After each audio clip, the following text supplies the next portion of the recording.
ছিন্ন ভিন্ন শৰীৰৰ অৱশিষ্টৰ মাজত আপোনজনক বিচাৰি এতিয়া আত্মীয়ৰ হাহাকাৰ আহমেদাবাদৰ ট্ৰেজেডিত বিমান দুৰ্ঘটনাৰ ট্ৰেজেডিত নিহতৰ সংখ্যাই এতিয়া ৩০০ ঘৰ স্পৰ্শ কৰাৰ পথত নমস্কাৰ প্ৰিয় দৰ্শক মই জয়ন্ত মাধৱ গোস্বামীয়ে আপোনাক স্বাগতম জনাইছো নিউজ 18 অসম নৰ্থ ইষ্টৰ ডিজিটেল লাইভলৈ এয়াৰ ইণ্ডিয়াৰ ড্ৰিমলাইনাৰ বিমান দুৰ্ঘটনাত পতিত হোৱাৰ পিছত আহমেদাবাদৰ মেঘানী কমপ্লেক্সত এতিয়া মৃত্যুৰ বিভীষিকা এক প্ৰকাৰ মৃত্যুৰ উপত্যকাত পৰিণত হোৱা সেই মেঘানী কমপ্লেক্স য'ত নেকি মাংস পিণ্ডত পৰিণত হৈছিল সেই মৃতদেহ 241 জনকৈ যাত্ৰী পাইলট ক্ৰু মেম্বাৰ সহ 241 গৰাকীকৈ লোকৰ মাংস পিণ্ডত পৰিণত হৈছিল সেই মেঘানী কমপ্লেক্স যেটো অট্টালিকা যেটো বিজি মেডিকেল কলেজৰ ছাত্ৰাবাসত খুন্দা মাৰিছিল সেই ছাত্ৰাবাসত এতিয়াও বিমানখনৰ এটা অংশ ওলমি আছে মুঠৰ ওপৰত এক বৰ্ণনাতীত এক কল্পনাতীত পৰিৱেশ এতিয়াও সেই স্থানত যদিও বা কাৰো প্ৰৱেশ নিষিদ্ধ কৰা হৈছে তাত এতিয়া মৃত্যুৰ কিৰিলি কেৱল মৃত্যুৰ বিভীষিকা কেৱল মৃত্যুৰ উত্তেজনা অব্যাহত আছে আৰু তাৰ মাজতে দুখৰ খবৰ যে মৃতকৰ সংখ্যা দিনক দিনে বৃদ্ধি পাবলৈ ধৰিছে কাৰণ যেটো প্ৰচণ্ড খুন্দা মাৰি অগ্নিপিণ্ডত পৰিণত হৈছিল অগ্নিকুণ্ডত পৰিণত হৈছিল সমগ্ৰ অট্টালিকাটোকে ধৰি জাহাজখন বিমানখন আৰু তাৰ পিছত যেটো জুইৰ সূত্ৰপাত হৈছিল যেটো জুইৰ সূত্ৰপাত সমগ্ৰ আহমেদাবাদ সানি ধৰিছিল জুই ধুৱাই সমগ্ৰ আকাশ ডাউৰিয়া হৈ পৰিছিল যেন কলিয়া ডাৱৰে ঢাকি ধৰিছিল সমগ্ৰ আকাশ এনেকুৱা এটা পৰিস্থিতিৰ সৃষ্টি হৈছিল এনেকুৱা ধৰণৰ জুইৰ প্ৰকোপ জুইৰ উষ্ণতা বৃদ্ধি পাইছিল যে পাৰ্শ্বৱৰ্তী স্থানসমূহতো থাকিব নোৱাৰা এটা পৰিস্থিতিৰ সৃষ্টি হৈছিল আনকি চৰাই কুকুৰ পৰ্যন্ত সেই উত্তাপত সেই গৰমত গলি যোৱাৰ দৰে ঘটনাও সংঘটিত হৈছে আৰু তাৰ মাজত এতিয়া হাহাকাৰ চৌদিশে হাহাকাৰ মৃত্যুৰ বিভীষিকাৰ মাজত এতিয়া মৃতদেহৰ অৱশিষ্টৰ মাজত আপোনজনক বিচাৰি হাহাকাৰ কৰিবলগীয়া হৈছে সিভিল হস্পিটাল আহমেদাবাদৰ সিভিল হস্পিটালৰ মৰ্গৰ কাষত এতিয়া নিৰন্তৰ অপেক্ষা কৰিছে অন্তহীন অপেক্ষা কৰিছে আত্মীয়ই যে কেতিয়া তেওঁলোকৰ আপোনজনৰ মৃতদেহ গতাই দিব ইতিমধ্যে মাত্ৰ 5 জন লোকৰহে মৃতদেহ গতাই দিবলৈ সক্ষম হৈছে এটা বৃহৎ মেডিকেল টিম বৰ্তমান নিৰন্তৰ গতিত চলাই আছে পৰীক্ষা নিৰীক্ষা ডিএনএ স্যাম্পল সংগ্ৰহ কৰা হৈছে প্ৰায় 1000 লোকৰ ডিএনএ স্যাম্পল সংগ্ৰহ কৰাৰ কথা ইতিমধ্যে কৰ্তৃপক্ষই প্ৰকাশ কৰিছে আৰু সেই ডিএনএ সমূহ পৰীক্ষা কৰাৰ নামত 70ৰ পৰা 80 জনীয়া এটা চিকিৎসকৰ বৃহৎ দল বৰ্তমান নিয়োজিত হৈ আছে মুঠৰ ওপৰত মৰ্গৰ বাহিৰত অন্তহীন অপেক্ষা কৰি হাহাকাৰ কৰি উঠিছে সেইসকল আপোনজনৰ সেইসকল আত্মীয়ৰ যে কেতিয়া তেওঁলোকৰ আপোনজনৰ মৃতদেহ গতাই দিব কাৰণ এটা বৃহৎ প্ৰত্যাহ্বান আহি পৰিছে কাৰণ যে মাংস পিণ্ডত পৰিণত হৈছে যে প্ৰতিটো মৃতদেহ একোডোখৰ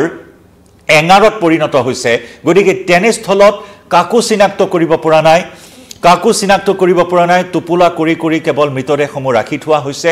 মুঠৰ ওপৰত ভাষা নাই ক'বলৈ অবৰ্ণনীয় এটা পৰিস্থিতি আৰু তাৰ বাবে এতিয়া সেই মৰ্গৰ বাহিৰত অপেক্ষাৰত লোকসকলে কেৱল মাত্ৰ ক্ষণ গণিছে যে কেতিয়া তেওঁলোকৰ আপোনজনৰ মৃতদেহ গতাই দিয়া হ'ব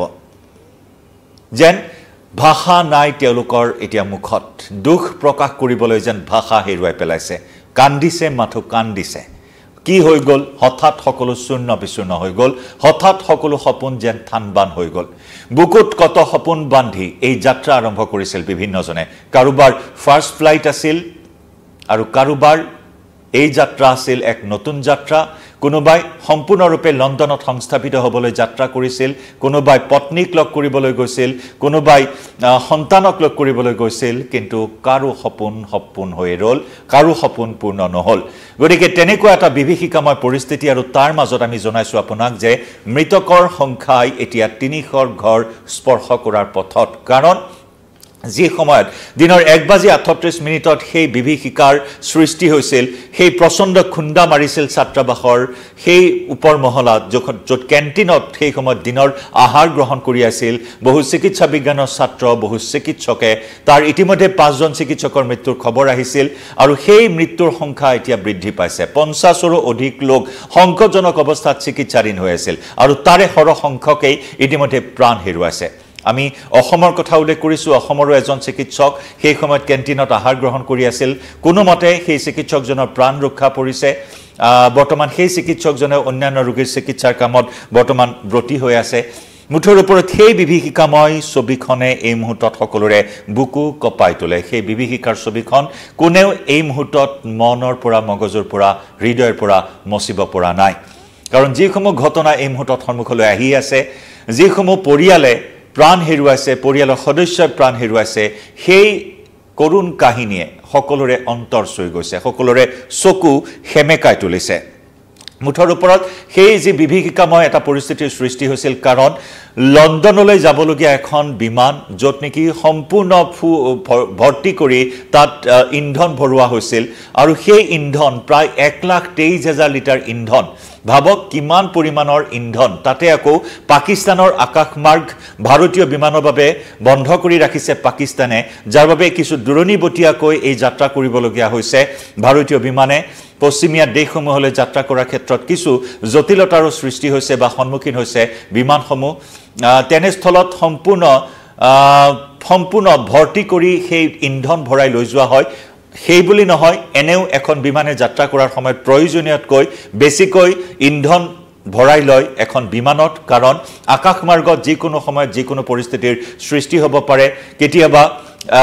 অৱতৰণৰ ক্ষেত্ৰত কিছু বিলম্ব হ'ব পাৰে আৰু তাৰ বাবে আকাশতে বহু সময় ধৰি উৰি থাকিবলগীয়া হয় কেতিয়াবা একোখন বিমান আৰু তাৰ প্ৰতি লক্ষ্য ৰাখি প্ৰয়োজনীয়তকৈ বেছিকৈ ইন্ধন ভৰাই লয় একোখন বিমানত যাত্ৰাৰ পূৰ্বে তাৰ ব্যতিক্ৰম নাছিল 787 সেই বোয়িং বিমানখন ড্ৰিমলাইনাৰ বিমানখন সেইদিনাও সম্পূৰ্ণ ভৰ্তি কৰি ইন্ধন ভৰাই লৈ যোৱা হৈছিল কিন্তু উৰণৰ মাত্ৰ 20-25টা ছেকেণ্ডৰ পাছত যেনেদৰে ভূপতিত হল বিমানখন এটা জনবসতিপূৰ্ণ এটা ঘন জনবসতিপূৰ্ণ অঞ্চলত গৈ খুন্দা মাৰিলে আৰু তাৰ পিছত বিভীষিকাৰ সেই দৃশ্য চেডেলি ভেডেলি হৈ পৰিল মৃতদেহ দম মৃতদেহ মাংসপিণ্ড জোতা চেণ্ডেল বেগ সকলো জ্বলি চাৰখাৰ হৈ গৈছে আৰু সেই মৃত্যু উপত্যকাত পৰিণত হোৱা সেই স্থানত ইতিমধ্যে প্ৰধানমন্ত্ৰী নৰেন্দ্ৰ মোদীয়ে কালি ঘটনাস্থলী পৰিদৰ্শন কৰিছিল ঘটনাস্থলী পৰিদৰ্শন কৰি নিহতসকলৰ আত্মাৰ সদ্গতি কামনা কৰে পৰিয়ালক সমবেদনা জ্ঞাপন কৰে হেউটিয়াকৈ